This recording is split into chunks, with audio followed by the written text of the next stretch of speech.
South Shore community. I'm the co-founder of the Black Community Collaborative. I'm also a member of the South Shore Park Neighbors Association.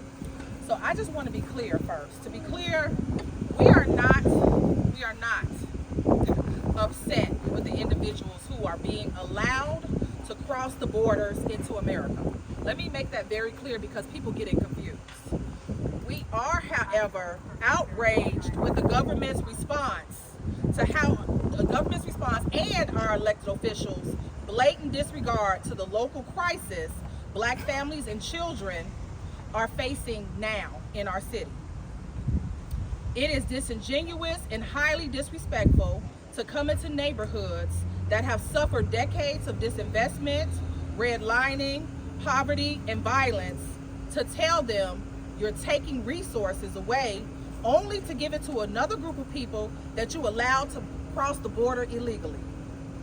How dare you put these poor people against us, especially because the very reason you claim they're here to seek asylum is the same reason and terror and injustice Black people face today. Chicago is working on an issue without addressing the current issue that it has with the communities that are suffering. And we're seeing resources fly out to help, but we're not getting that same type of support at the magnitude we're seeing now. And to expect us to foot the bill and hand over our already limited resources, public parks and school buildings that have been unjustly closed in the first place. Now you're putting a strain on our police officers and stations, obstructing their ability to do their jobs, serve our community, and our community to go into police stations to receive services.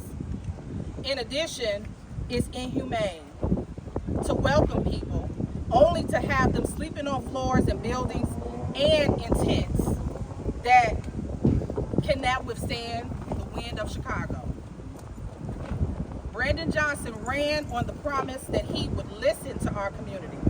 And in the beginning of this crisis stated that he would not re-traumatize those communities that are still suffering from the impact of school closing, redline, and violence. We are here today demanding that the City of Chicago and Brandon Johnson stop disrupting park programs, taking away from our children and families that depend on those services. We want him to stop using public school buildings as housing because they're not zoned as such. And specifically for this building was promised to the community, and our children deserve a high school. A high school, we want to reopen this as one because we do not have a neighborhood high school. That school over there is not a neighborhood school. It's a selective enrollment that actually restricts our neighborhood kids from going. So that's a violation of our civil rights, and we want this building. We pay taxes for it. Yes. We are also demanding a full independent audit of how our tax money is being spent. That's right. We still have a homeless crisis. Black Americans have the highest rate of homelessness, including youth.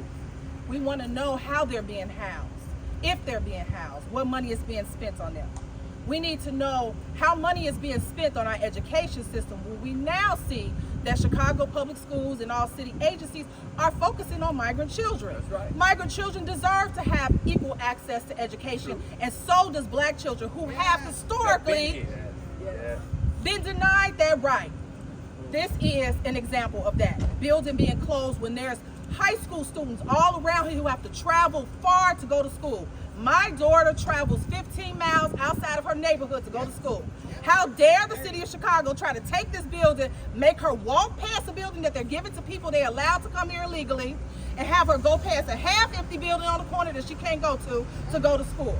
And she is a symbol of majority of Black children in the City of Chicago that are being denied rights, that are not being seen in this crisis that has been engineered.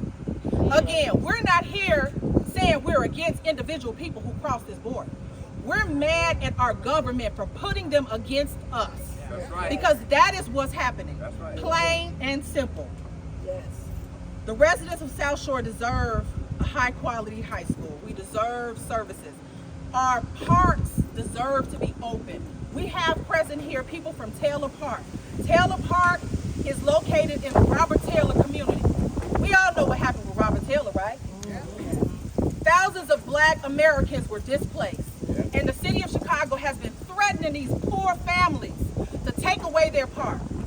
That's not fair. They have football teams, they have the cheerleading teams. Their kids are engaged socially. They need those services. Let's talk about the West Side. Last night, you guys saw the West Side. We were proud of them. That's right. If no one can understand, their Black family can understand why they turned up in their meeting. Because it is still an injustice. It is an injustice, it's disingenuous, and it's not right for these people to come into our communities when we are suffering now. Brandon Johnson, go on your word. You cannot be elected into this office and ignore the people who got you here. That's right. We're not playing with you. Democrats. Say that again. So today, we're here to say we want justice. We want the city to be more transparent. We want you to stop blatantly throwing the migrants anywhere. Right. We don't want tents built in Roseland. We don't want our park programs being taken away. Send them back. And we want the city to work with our community in a genuine manner. So today we have, like I said, we have people here who are going to speak from various communities, but we also want to talk about our lawsuit. We're going to first have Frank Avila come up to talk a little bit about the lawsuit, and after him, we're going to have a resident, Jimmy Jones. Hey, Frank.